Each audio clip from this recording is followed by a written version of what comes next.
Hey, what's going on everyone? It's me, Mr. Mario, and today I'm going to be showing you all how you can fix up one of your PSP games if the UMD case is completely busted up. So here's a copy of Killzone Liberation I ended up picking up for a few dollars a while ago, and check this out. If we take this out, we have to be a little gentle about it. The actual case that the disc comes in is completely borked. Like you could see, this piece is not supposed to be spinning around. Right here, this is busted up. But the disc itself right here seems to still be in fine condition, and this is repairable, or I guess replaceable would be the proper term for this.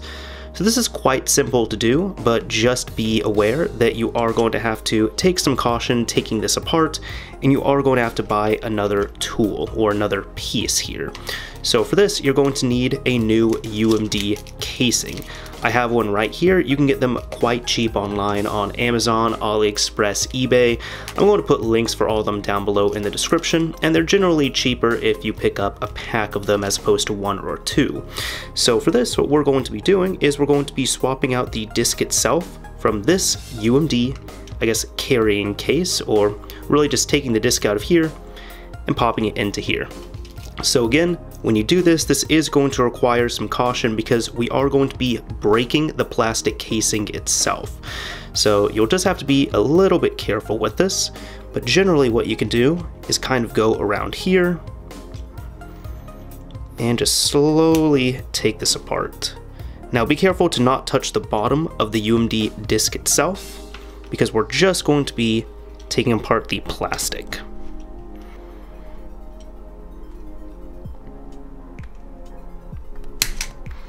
So there we go, we kind of got that popped off. Now you can go a bit around the bottom and pop off the bottom piece as well. And again, if it starts breaking, I mean, that's about to be expected.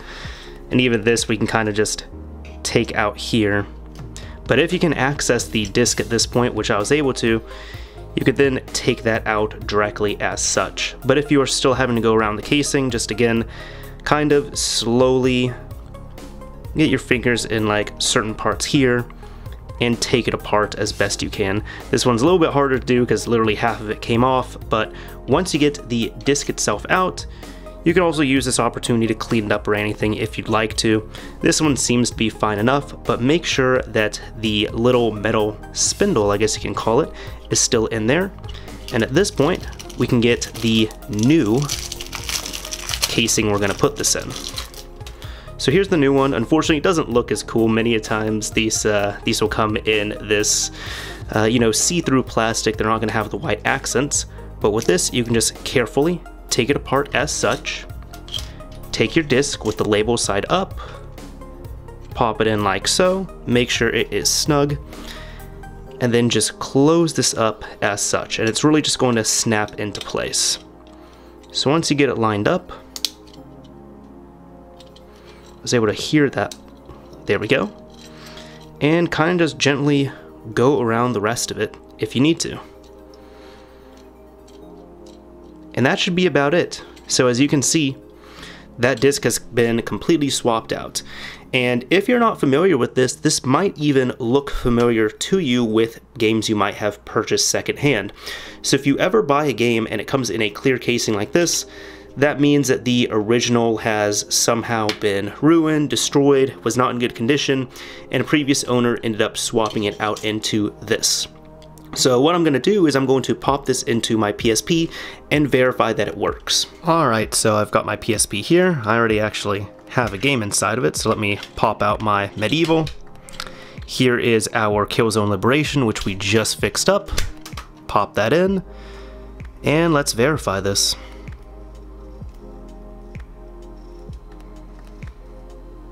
As you can see, UMD pops up. That is indeed Killzone. And let's turn this up and try and play through the game. And as you can see, the game is now booting up. So that's about all we had to do. It doesn't seem to be making any weird or strange noises, and it seems to be all working just fine. I guess it's saving to that. Now I'm going to be dumping this in another tutorial. That's why I wanted to fix this up and make sure it was working. But there you go, I paid $2 or $3 for this, paid a few cents for the new shell that it came in, and everything seems to be fine on it, so I guess we're good to go. Anyways, that was today's quick tutorial showing you all how you can fix up any type of PSP discs that are like that.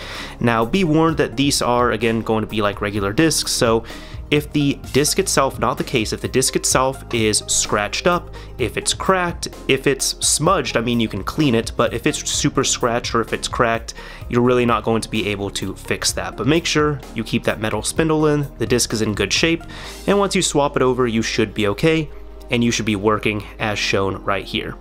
Anyways, this is Mr. Mario signing off. Thank you all for watching, everyone. If you enjoyed this video, a like would absolutely be appreciated. If you didn't like it, a dislike is fine as well too.